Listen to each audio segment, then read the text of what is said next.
Hello and welcome to the Radiate Wellness Podcast with your host, metaphysician, Reiki master, and hypnotherapist, Christy Clemens Hoffman. Each week, we will discover teachings, tips, and tools to radiate your best life ever with practitioners, authors, and luminaries to help you on your path. Wellness, joy, peace, abundance. What do you want to radiate? Hello and welcome back to the Radiate Wellness Podcast. Today we radiate connection to technology with Mathieu-François, who is an expert on digital overload and how to declutter our lives from technology. Hello, Mathieu. Thank you so much for joining me today. Hi, Christy. It's a pleasure. Thank you so much for inviting us. Are you in Paris today? Yes, I am. I just got back after a little trip in California, and I'm just back here to see some family.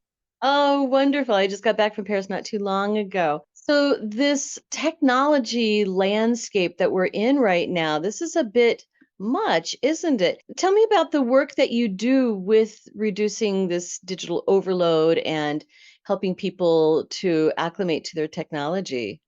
Well, as you say, just to get back onto your words, it's the technology that surrounds us is asking for a lot of our attention. It's kind of how it is built into our lives now. All notifications, the beeps, the light on your phone, the little ones and twos, every time you get an emails, all of these things, including your Instagram, your notification, all of that is geared to catch your attention, right? And that is something when you try to live a mindful life that can be quite, let's say, overwhelming.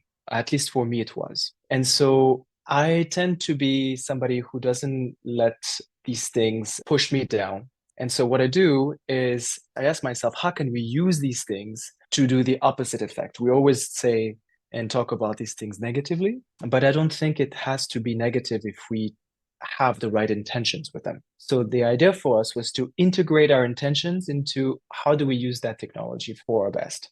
So of course, there's several ways we can do that, right? Let's look at how I dealt with just my ringtones. Used to be a time where my ringtone used to give me anxiety. I mean, hello, you hear everybody's ringtones here. It means work. It means somebody's trying to reach you. There is this pressing idea of it that you have to answer it now. And I thought, what if I changed my ringtone to something a lot more peaceful to start with?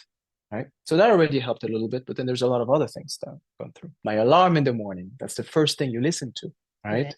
And it can really freak you out for the whole day. And then you don't know why you're stressed. And then on top of that, you add coffee, etc. You're getting overly excited with all these things, right? So it's identifying the things that have an impact on you, your ringtone, the brightness on your screen.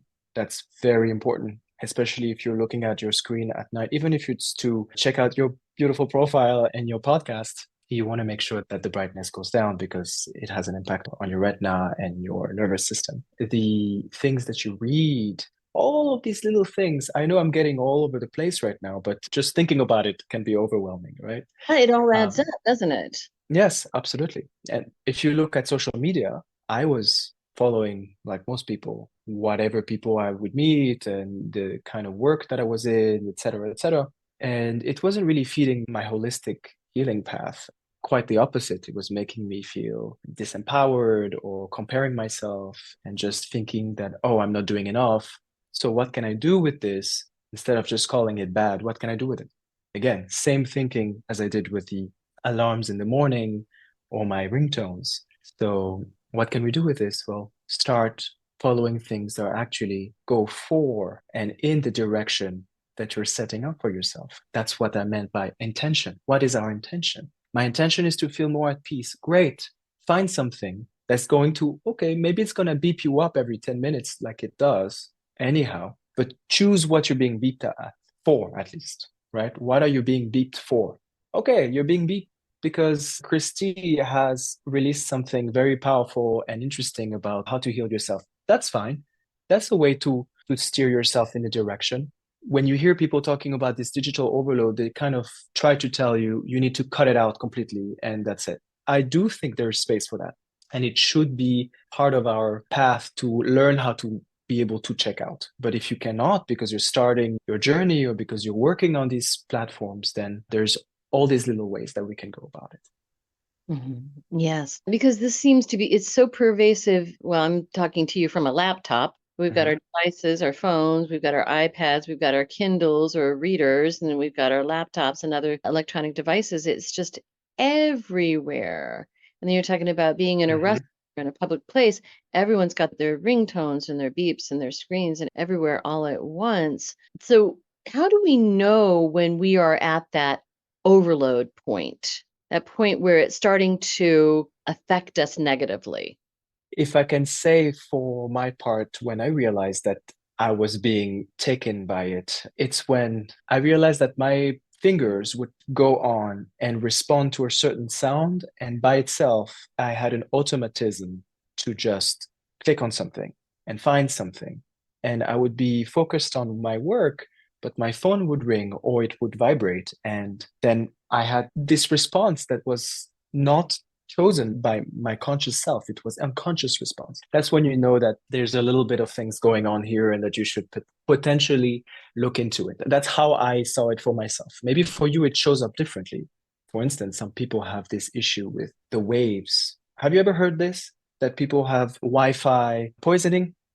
No, I haven't. Okay. So it's Wi-Fi, it's the antennas, the phone antennas. I forgot how those are called in English, the types of waves in English. That's kind of unfortunate. But some people have this awareness and this intensity of all of these things that are going through us. So when you talk about being at a cafe, for instance, Mhm. and you have someone with their phone, someone with this, someone with that, what is essentially happening? People are sending and downloading information through these devices that not only are ringing, are showing this, are vibrating, but they're sending this through the air, through Yeah. these waves, which go through us. So it's not only the device itself, but it's the quality of the information that goes through the air, that goes through us. So for someone who's very intuitive like you might, for you, a digital overload may be differently than for someone else who might be more affected through their body in terms of their sensations or their physical responses to sounds or to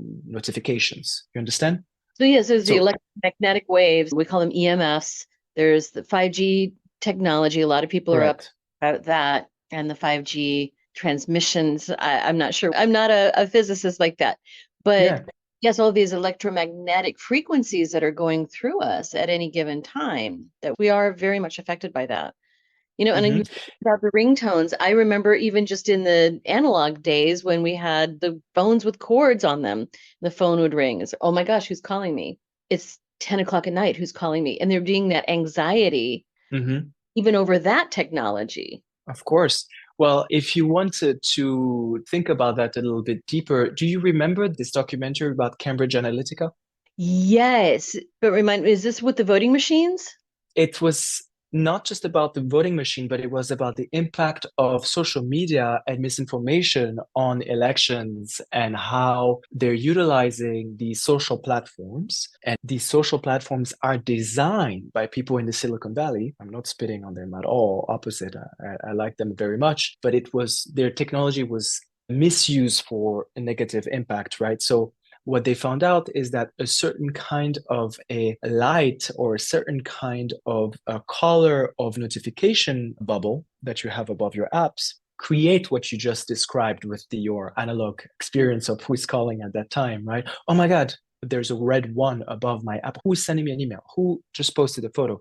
Who just answered? Who just liked my thing? Who important just said this? Depending on which platform you're talking about. If it's Twitter, maybe you're following some politicians, etc. So that was kind of a big parenthesis what this Cambridge Analytica documentary was about. There's a whole study about how to call out people and act on their nervous system and their fear-based responses because they were able to prove that we as human beings, we are addicted to stress and fear. Let's say that if on the news you only had beautiful, happy stories, you wouldn't be so addicted to the news, right? But it's kind of the same idea with your social media. If your social media didn't trigger that response, that up, up, up, up, up, then you wouldn't be so interested in it. And so, what I advocate for in a way is that, okay, let's use that technology. It's there. it can be demonized if we want to, but it can also be used. Okay, well, if it's going to trigger some stress up, then fine, you're addicted to stress, but let's make sure that when you open it, you find something that's going to help you do the exact opposite. It's this idea of balance and harmony. Yeah. So say more about that. How can we achieve that balance and harmony with our social media, with our electronic devices? I don't want to take too much of your time, but I would like to ask you a few simple favors. First of all, please rate, review, and share this podcast wherever you're listening. It sounds like a simple little thing, and it is, but it has a huge impact for us because it helps other people find us in the podcasting algorithms. I don't know how it works, but I do know that it helps a lot. Next, if you would subscribe or follow wherever you're listening, whether that's YouTube or Apple Podcasts, Amazon Music, Pandora, Spotify, wherever you're listening, just hit subscribe or follow, and that helps you and it helps us.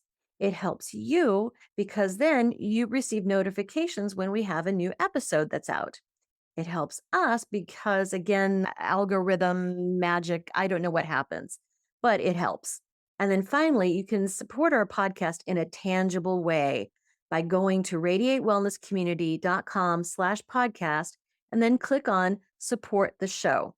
Now, we have a new feature too. We are now on Patreon. You can find us on Patreon. You can also find the link to Patreon when you go to radiatewellnesscommunity.com/podcast. So on Patreon, for $3 a month or $5 a month, you can support your metaphysical and spiritual growth. You can learn about upcoming guests, and you can get early and ad-free versions of the shows. So please support us. This podcast is free for you to listen, but we have costs, and quite frankly, they come out of my pocket. So if you like this content, if you get a lot out of it, please see what you can do to give back. Thank you so much. There's not a one size fits all, but there's many different ways that we can go about it. As I already mentioned, think of already as your phone as a holistic place, right? You have your ringtones, you have your alarms, you have your vibrating part of your phone. You can change these settings to call you the way you like to be called.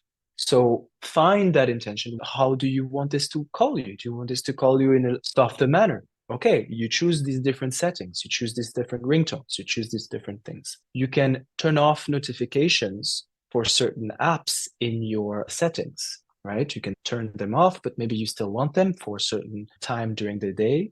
So you can set that in also with your do not disturb after a certain hour. It can be set for certain days and certain times. So that is tools that the phone makers have given us to allow us to be more productive and also to give us some time away. These are the tools from your phones. And then for the social media, well, if I speak for myself, it was really to change what I chose to engage in on social media. And if it's for your work, it's one thing, then I guess you just have to. But part of us also wants to do social things. We want entertainment. We want all of these things from our social platforms. So it's being more aware of what we are going to be buzzed for. I started unfollowing all these people who were maybe not aligning with what I wanted to see, but it was more of a stress response to what they were showing me, that what I maybe thought I wanted at the time, or etc. And I started to follow all these philosophy platforms and accounts, which brought a lot more mindfulness and a lot more peace into my presence on social media. Yes. I call it curating our experience with social Absolutely. technology, right? And I think that too many people look at their phones and just say, well, this is how it is, where we can actually go in and customize every bit of the experience, right? Yeah. Have But different. it starts with the intention. Yes. It always starts with an intention. And it's what I say to people in the ceremonies and the retreats that I host is whatever experience you have set yourself to partake in, before you enter that experience, you want to have an intention. And that is the same thing when you take on your phone. As I said, it's such an automatism that we just grab it and open our computers, etc., that we don't really set our intentions. What am I going to do on my platform today, on this tool? What am I going to use this for today? Because it's all mixed together. We've mixed our personal lives with our work lives, with our entertainment part, everything. We just put it all in a pot and we shake it. And then we're like, oh, this is stressful. Yes, it's stressful because we're not mindful and we're not intentional. Yeah. And so it does start with, what do I want my experience to be? And that's not technology's fault.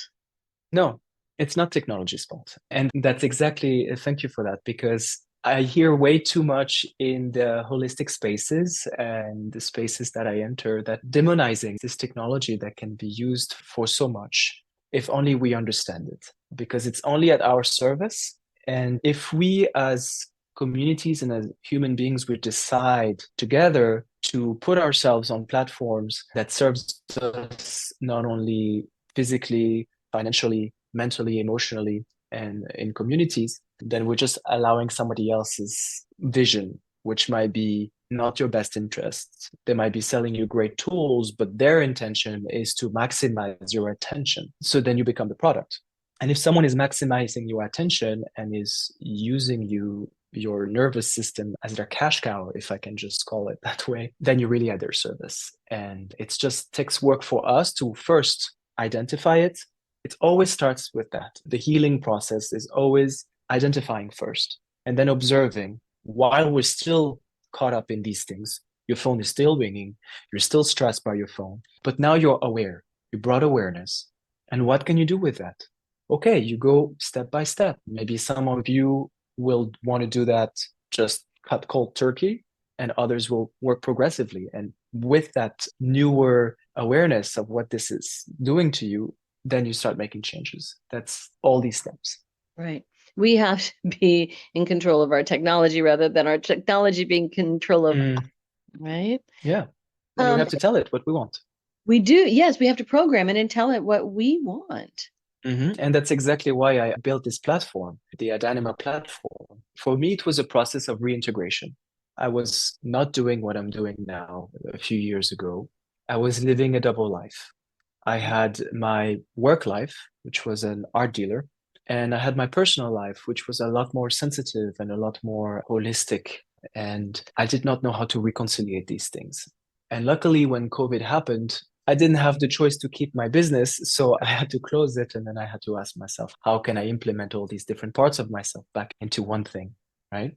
And so I was now hosting retreats publicly, which I was doing privately before. And meeting all these practitioners around me, I saw that everyone had the same issue.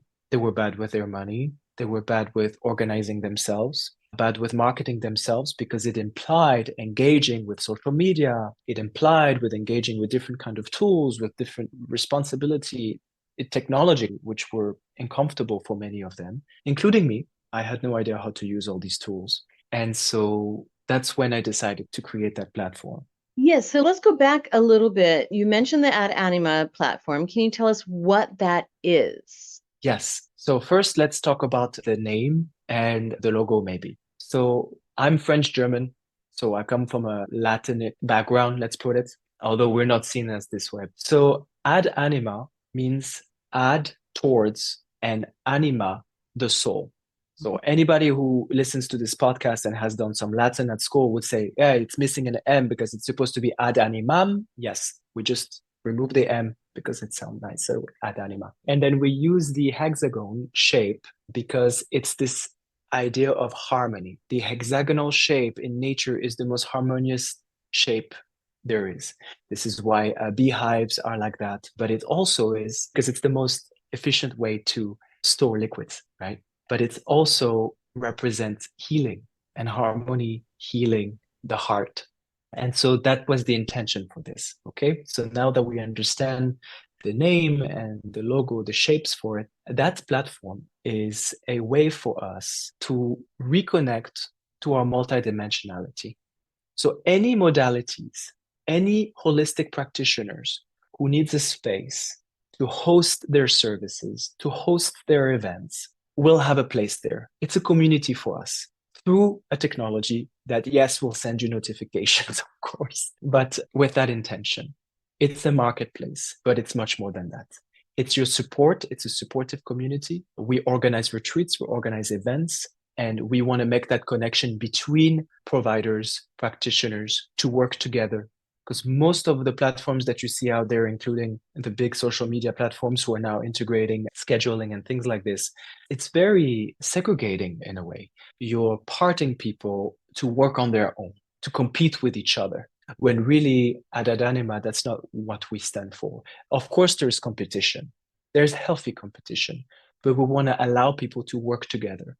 So in our technology, we built this intelligence that allows people to enter smart contracts when they want to collaborate on events or on services. If you want to create a certain kind of service in a certain place, you will get a notification telling you, hey, Christy, somebody else is doing the same thing next door today. So maybe if you're doing it at a different time, you might be able to be more helpful to the community. We're incorporating this idea of harmony in this platform. And I see that you've got all types of providers listed by location as well on this platform. So easy to find any type of practitioner that you would want. Correct. And we just got available on the app stores between the week between Christmas and New Year. Yeah. And so we have opened it up to California for now, but it's worldwide. And we have just focused our effort with the US at the moment, with heartbeating being California for the moment. Yes. Sure. Yes, being on the App Store, that's huge. I know that takes a tremendous amount of work. Yes, So thank you so much. It's a baby. I like to say, you asked me before we started if Anima was my website about me. I said, it's not about me. It's about people like me, like us. it's hard to find holistic practitioners sometimes. It's very easy to find a dermatologist, a cardiologist, a gastroenterologist, but it's difficult to find things that we know we connect with even more so. So this is Absolutely. one place to look for that. You know where I come from. I was born at the French-German border in France. And we in France have a quite large relationship with our medical system. People go to the doctor for everything, anything. It's reimbursed. Most of it is free. So it's very democratized. But in that area, everybody who goes to their pharmacy and the doctors, they also secretly have holistic practitioners. And as you say, it's not so easy. Well, in Europe, there is a big stigma around these modalities, energy healing, Reiki, osteopath, all these Thai massage, all these things that can be angel therapy, quantum healing, etc. It's not very well welcome. And so it's very difficult to find these things here because the practitioners like us are hiding. They're hiding underground. I found that not to be the case in countries in South America. In America, obviously, we have space for it because it's a much more liberal space. But the whole idea with this platform is to get people out of the shadow, out in the open. Look, there's people out there who care about you, who want you. And if you're only on this, if you only show yourself, you will see that light will shine in that direction. And so I cannot wait for us to reach the European continent because it has, of course, there's an emotional element to that for me. Personally, my family, the family history, but with the historical trauma that people have here around these modalities. There was a witch hunt here when the Roman Empire invaded Europe. They killed 1.6 million people, and that people forget. These were my people, and they worked with plant medicines. They work with energy healings, and all that is lost. And there's shame around that. And I feel that even in America, there's still shame, a part of shame around doing what we do, because maybe somehow, somewhere, there is part of these cultures that are repressing our value. And it's all about value. And that's exactly why I started this platform also, because I needed to give and find myself and find where I could bring value to this community, to a community that I belong, that I feel very close connection to, and that is so helpful and healing to so many. And there's so much more potential than what we're reaching out today. We're on the verge of something very big. Well, I know that just here in the Midwest of the United States, at one time, all of these things were so underground. Like you said, our own witch hunt here in the United States, but it's coming out more and more all the time. And I used to live in Geneva. And when I lived in Geneva about 30 years ago, there was nothing alternative that you could, there were a few, but you had to really know where they were, had to know people who knew people. Now it is so prevalent, actually, and even more so all the time, just in Geneva, which is a pretty conservative place to live. quite honestly. Paris is so much more than Geneva. And, Yes. these things are coming out. Yes, now is the time to really make this exponential and grow it. Yeah. You want to know something is, I think one of the reasons why it's really growing as well is it may sound like something small, but to me, it's the biggest part of it. Let me tell you this. When you go to your doctor and you go for healing, he doesn't really ask you permission to heal you.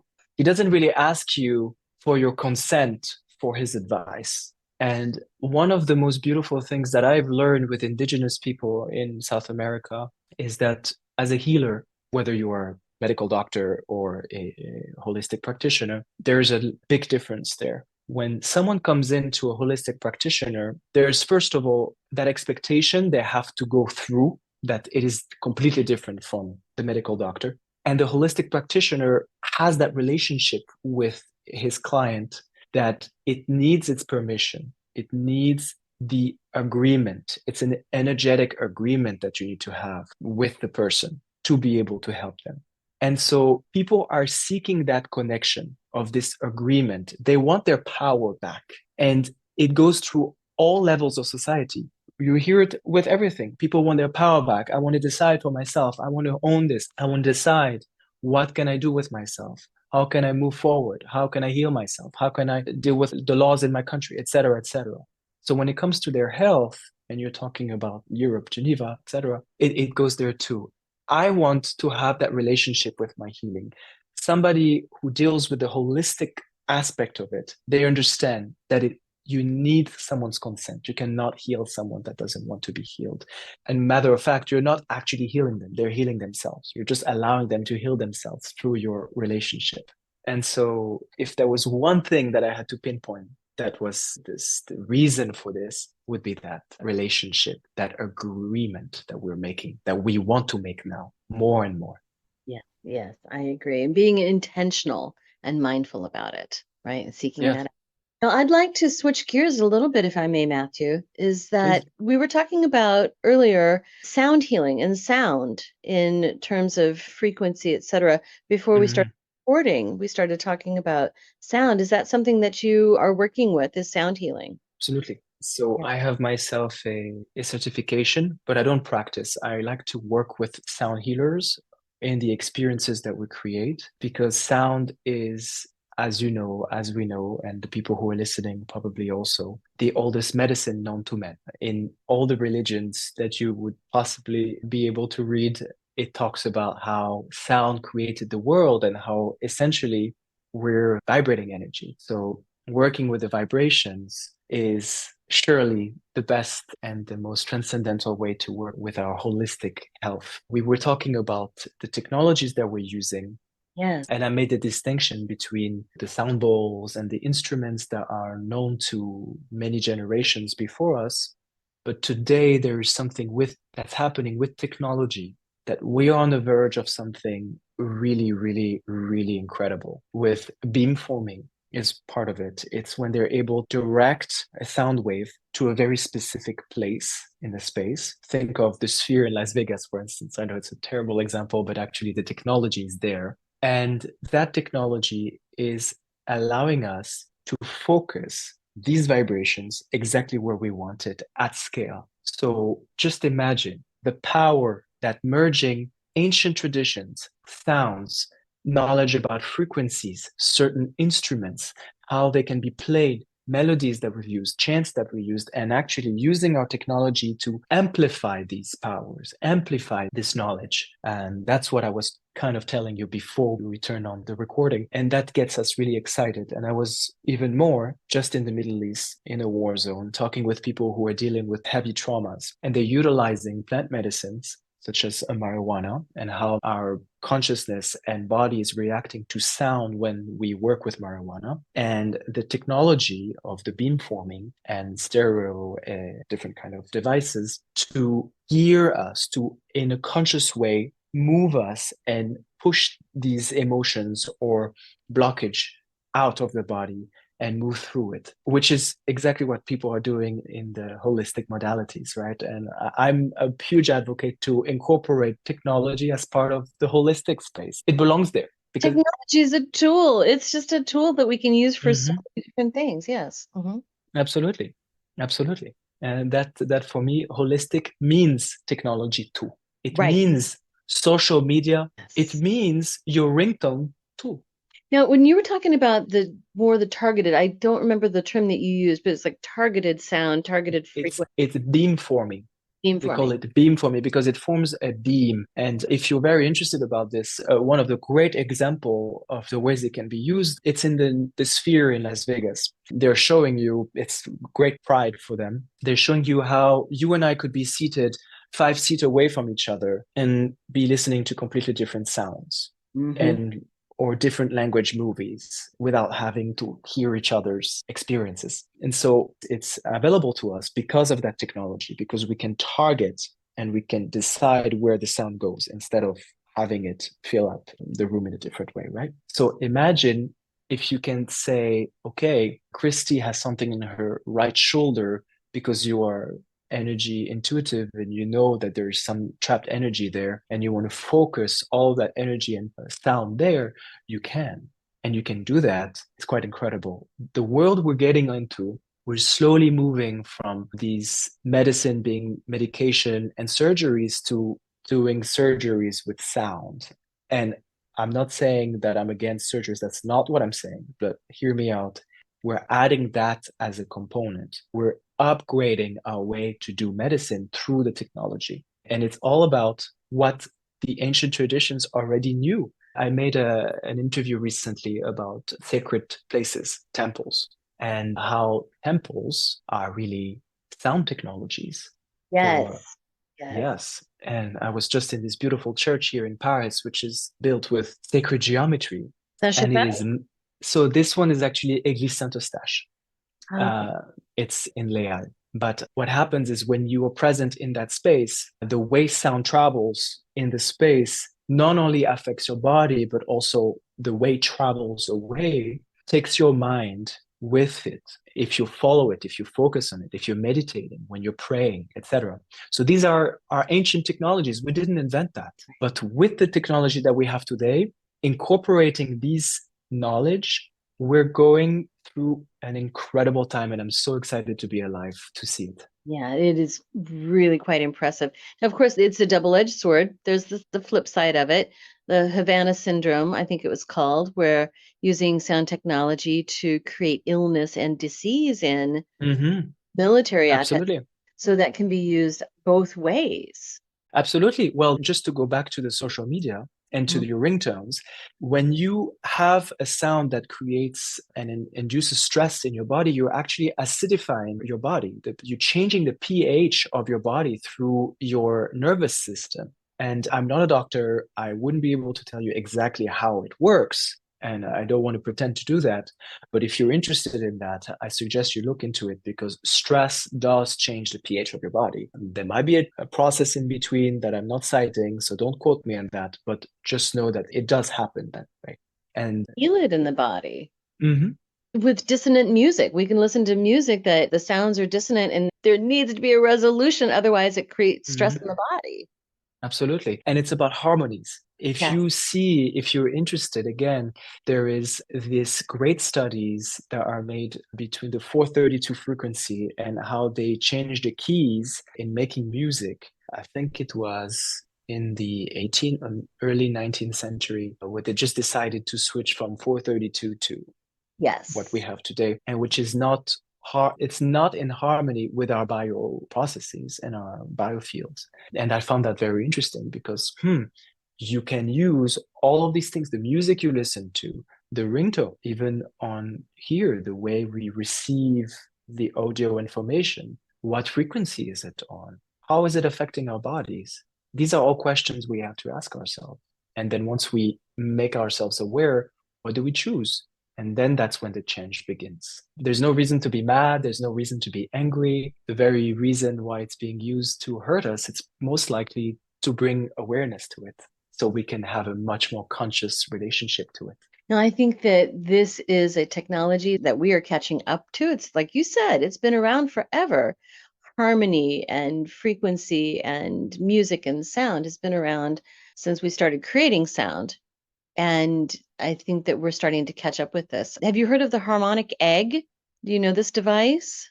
Tell me more. It's literally an egg shape. It's about as big as the couch that I'm sitting on. No, it's bigger than that. About as big as a car. You sit in it, and it's in a way kind of spherical inside. And then there's Hmm. light and sound in the form of music and tones. And you sit inside it and absorb these frequencies. And so we have one in Kansas City. I know there's one in Lausanne, Switzerland. There's some everywhere in every country or in every location corner around the world. So this type of technology, crystal bowls, and there's so many different things that are this. Mhm. Absolutely. Well, there is a great way for us to help us be more aware. I'm saying this. Why am I saying this? Because as you say this, I had a thought. I can see people saying, yeah, it's beautiful, but how do I know how it affects my body? And okay, it's beautiful to hear this. And you guys are having a wonderful conversation, but what does it mean for me? Have you heard of the sensory deprivation tanks? Oh, yes, yes, yes. We have one here Okay, in the city. great. Well, that's kind of what this egg is making me think about is for you to understand the way things waves have impact on you is to remove yourself from it for a second so you can have that experience of when it comes back, where is it going? We're so used to being affected by these things that when we deprave ourselves from it, then that's where the information comes in. And I know why I'm saying this, but that's what you were bringing into me when you said that, Which that's the kind of reminds me of something that when talking, you were mentioning taking yourself out of that soundscape, taking yourself out of the frequency so that when the frequency comes in, you appreciate it more. I'm kind of paraphrasing, Matthew. I'm sorry. Mhm. But you also work in setting up tech-free zones, helping people understand Mm-hmm. to detoxify from Absolutely. these things. Can you say just a little bit more about that? Absolutely.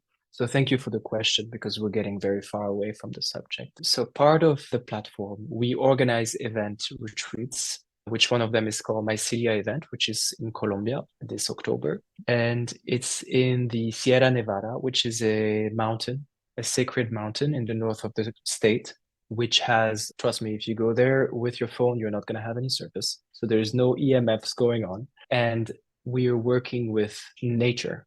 Nature is the most beautiful way to disconnect from these technologies, right?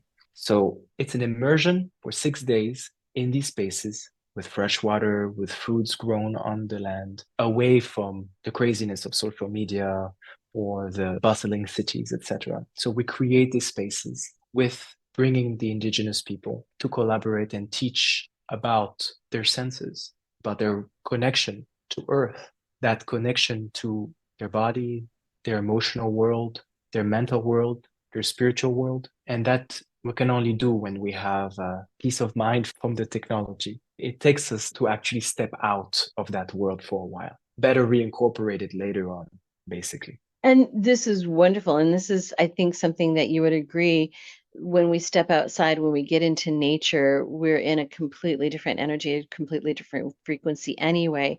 And I mean, maybe not here in the States, it's certainly not in Paris. We cannot step away from the EMFs and the Mm-hmm. 5G technology, et cetera, but at least step out of the pull of our devices and our Mm-hmm. technology directly.